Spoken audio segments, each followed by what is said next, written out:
Whams! Or wah. Wah. Yeah, it does just say wah. Wah.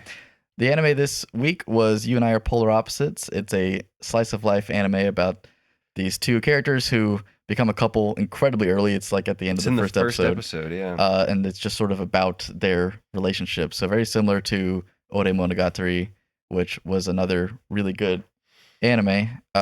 Which that one I rated as a 10 out of 10. It's like one of my top like 10 anime on my Mal. And this one I also felt pretty good about. What would you score it out of 10? 7.5 or an 8. 7.5 or an 8? I'm just not the biggest fan of slice of life stuff. I got you. I want to watch people fighting. The thing is that I also considered it like a 7.5 7.5, 8 range. But I'm just considering that to be a pretty good score. Yeah, it is, it is a good score. So if like, you like slice good. of life, this is a great show for you. Yeah. If you care about fake teenagers being in a relationship, then this is your show. It's just really cute.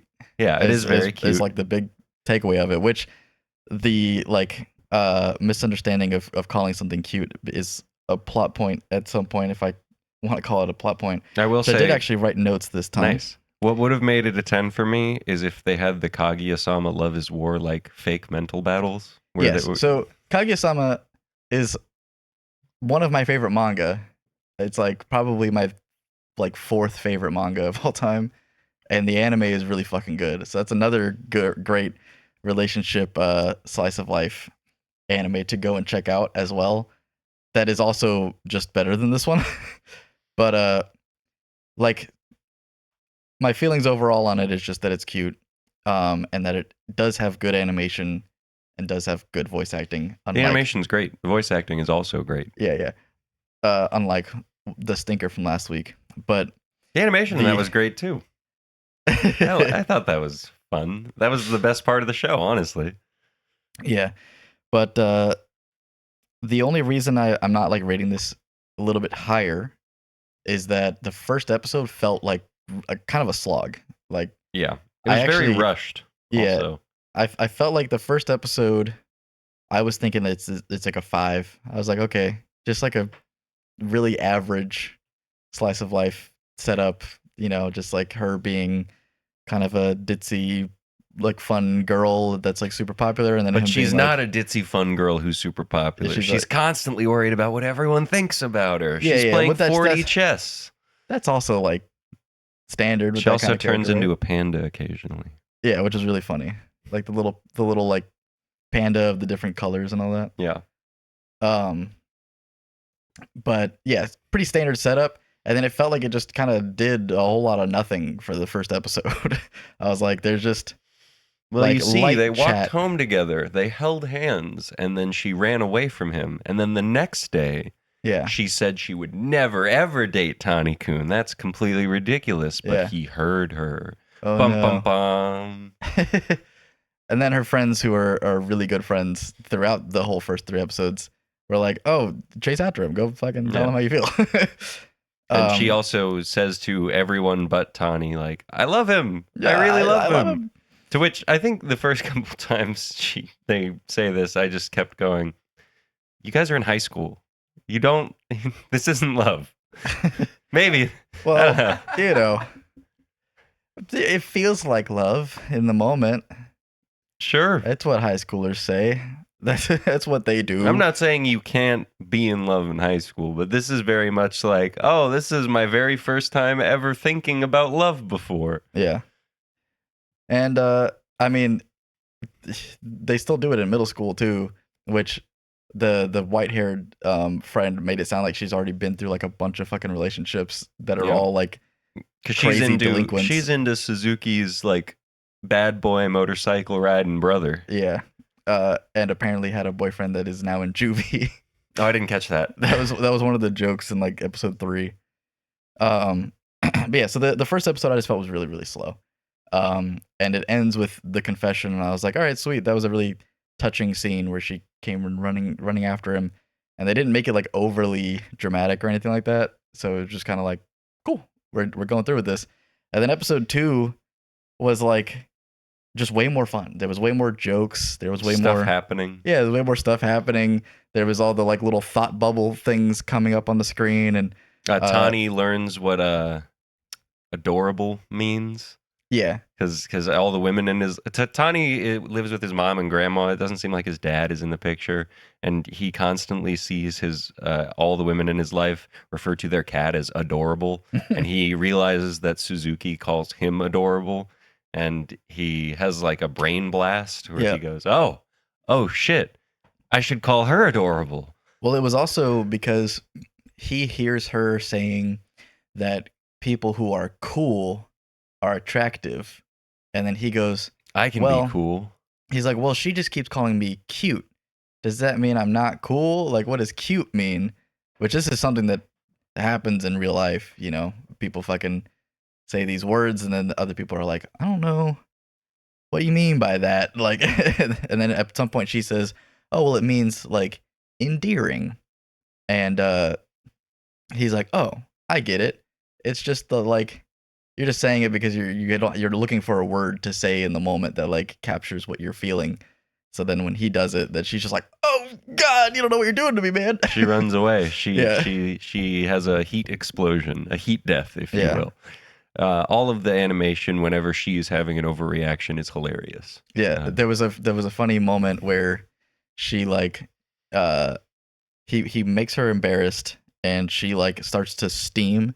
And he notices it. He literally goes, "Oh, steam!" And then she goes, "I'm made of 60% water." And he's like, "That's true for everyone." But yeah, so is that Banshee on your notes? Yes, that is Banshee. I didn't draw that, but yeah, I just noticed that it was a lot more funny. I wasn't sure if things were going to be comedic from the first episode. It was just kind of like flat. But just like I wasn't sure if Tani was going to become a developed character by the end of episode 1. But he ends up being pretty interesting, like throughout episode 2 and 3. Super autistic. Just says exactly what's on his mind. Doesn't understand the real like meaning behind words that people say to him. He's just a chill guy, and that's why Suzuki loves him. Nothing's ever gonna change that guy. He's just him. Very normal. Like school, nothing is ever going to meaningfully change in his life except Suzuki. The second episode, they go on a date to it's King of Burger, right? That's what they call it. Like that. King of Burger. So they go to King of Burger because in the first episode, she and her friends had gone to King of Burger, and she thought she just mentioned it to him and went, "Oh, it was such a great burger, but I could hardly eat it." And then it cuts to them being at King of Burger, and Tani is just taking regular bites of the hamburger, and he goes, "Suzuki, aren't you hungry?" And she goes, "Oh yeah." She takes like the smallest nibble of the bun, and then tries to eat a very small amount of lettuce and takes the whole lettuce leaf out. And then she looks like a rabbit. And he goes, "Why don't you just eat it like regular?" And because she's worried about how she looks, but he's just worried about eating the burger. Yeah. And that's what she loves about him, is that he's not worried about like the shit that doesn't fucking matter. He just worries about the shit that's like functionally there. He's a very rational person. But yeah, episode 3 had the like brown-haired friend who I kind of hated. The incel. Yeah, the incel. That's exactly what I wrote down. I was just like, I was like, okay, so the brown-haired guy is definitely an incel. How come a popular? Because his whole worldview is popular people get with popular people, and people of a certain social hierarchy can only get with people of that same social hierarchy. And then when Suzuki gets with Tani, it just shatters everything. He goes up to Suzuki and goes, Why are you dating him? Why did you choose him? Why him? And she immediately freaks out, and he goes, no, not like that. It's just I have a really fucked way of viewing the world, and it doesn't make any sense to me. And she kind of explains it. He has a little bit of character growth. Hopefully by the end of the next episode, he isn't a weird incel. Yes, but so he, in that moment when I was watching it, I was like, oh God, it's going to be some fucking annoying. He's going to like start preaching about his ideals and all that, but then it ended up not being that way. He kind of he was just like, he's open to change. He's just wrong about everything. Yeah. And then he kind of just walks away, and I was like, all right, cool. That was actually I think that guy not and annoying. the silver-haired girl are going to end up together because the intro is a bunch of the different friends being couples.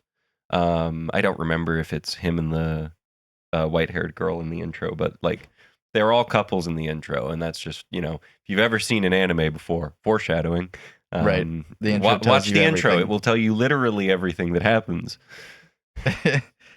Not gonna bring in fucking Mother's Basement into that discussion, but the only two other questions to answer here are: do we think it's worth more, and what would have made it a 10?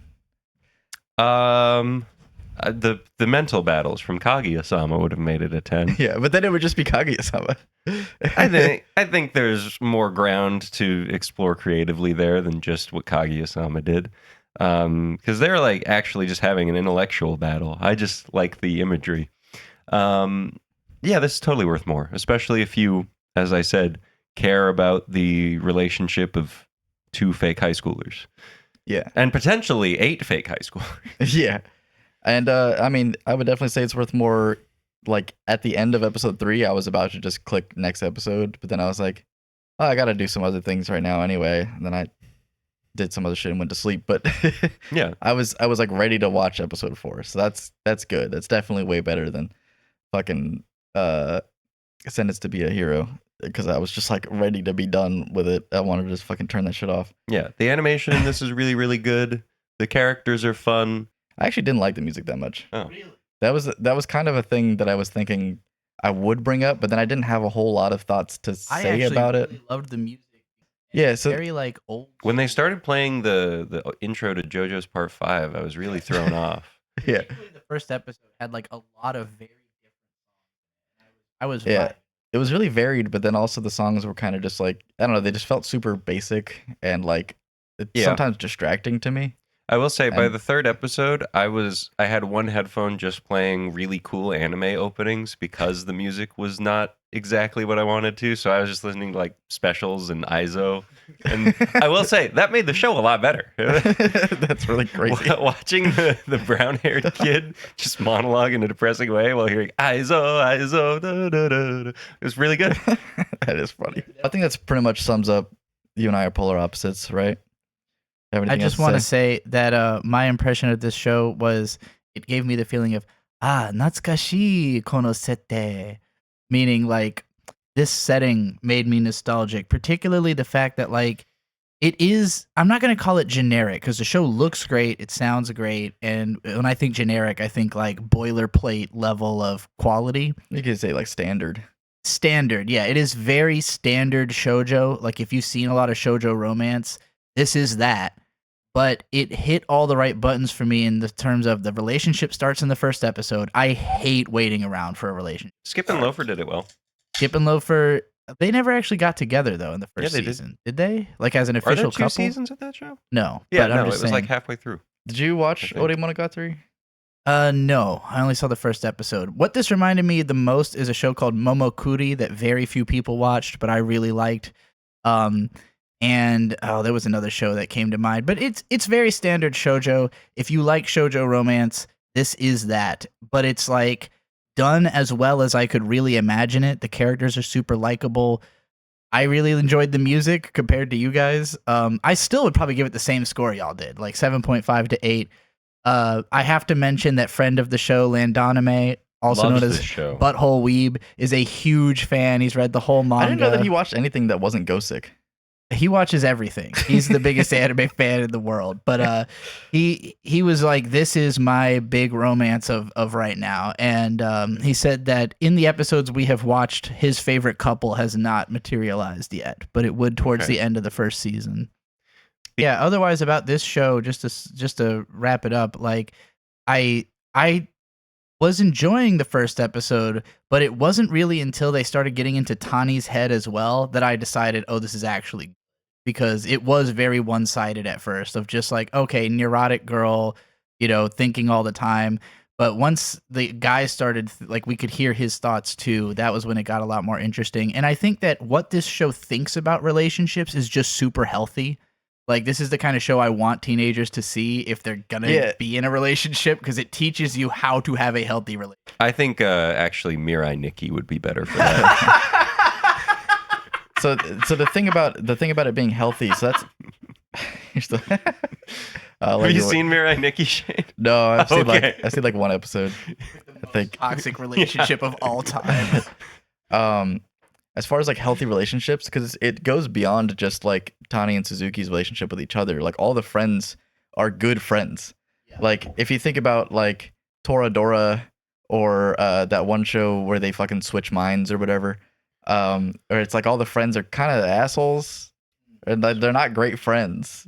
But in this show, it was like, okay, these seem like they're just good friends. It's like a bunch of people who are good and getting better. Yeah. Which is very rare for like drama of any kind. I think some people would hate this because it's so saccharine.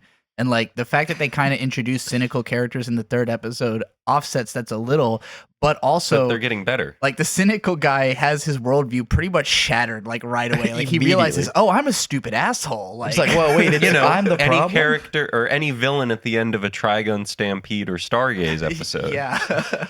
Wait a minute. I should change everything about Am how I I'm the baddie? Oh, I used to be a piece of shit. I said was. I got better. Anyway, we'll move on to the manga. We'll start with the whams, and then this time I'm going to remember to comment whams at the beginning of every segment. Well, wait. Oh, right. The anime for next week. Oh, yeah. It's going to be, I think it's called Yomi no Tsugai. It's the new show from Hiromu Arakawa. Do you know that name, either of you? I know Arakawa. I bet you will when I tell Under you the that Sea? She wrote Full Metal Alchemist. Okay. Oh, And yes. so the anime for that is coming out? her newer manga has a new anime, and it will, I think, have 3 episodes by next weekend. What's So- it about? Cool. Do you have any idea? Fighting demons, I think. Oh, I've been do they meaning draw to read circles? I don't know. But the character designs, they look... Can't say I'm gonna like it if they don't I draw don't know, circles. things where they draw circles seem to be really good. Is there a big suit of armor? Maybe. I haven't read any or watched any of it. Well, anyway, speaking of drawing circles, Comment whams.